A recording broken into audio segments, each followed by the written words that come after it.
When I was 3 months pregnant, Nathan Whitmore sent me to prison with his own hands.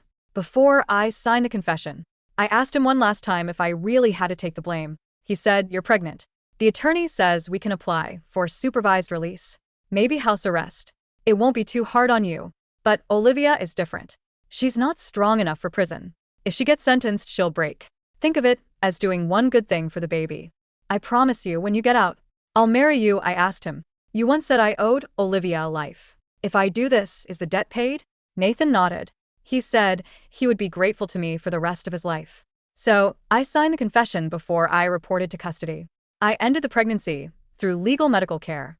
Later, Nathan lost control. When he found out, he demanded to know how I could make that choice without him.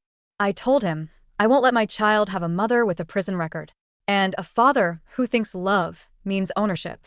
Whatever happened between us, right or wrong, let it end with me being foolish enough to believe you.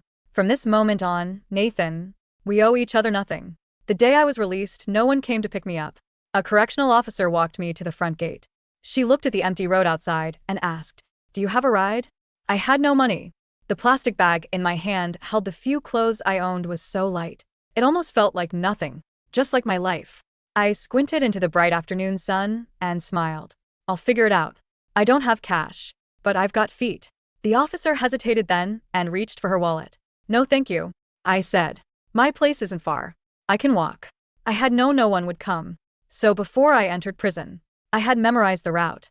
From the state correctional facility to my apartment in Portland. It was a 2-hour and 17-minute walk, not too far really. A year and a half had passed, but the city had barely changed. The sports arena that had been under construction before my sentence was still only half finished. At a crosswalk, my eyes drifted to a stroller beside me. The young mother noticed and gave me a kind smile. I smiled back. "How old?" "1 year. She's beautiful." I bent slightly and made a silly face at the baby. The baby waved 2 tiny fists and made a soft little sound. The light turned green. I straightened and stepped into the moving crowd. Before nightfall, I finally reached my apartment building, just covered the old metal door. I found the spare key in the mailbox, unlocked the door, and went inside.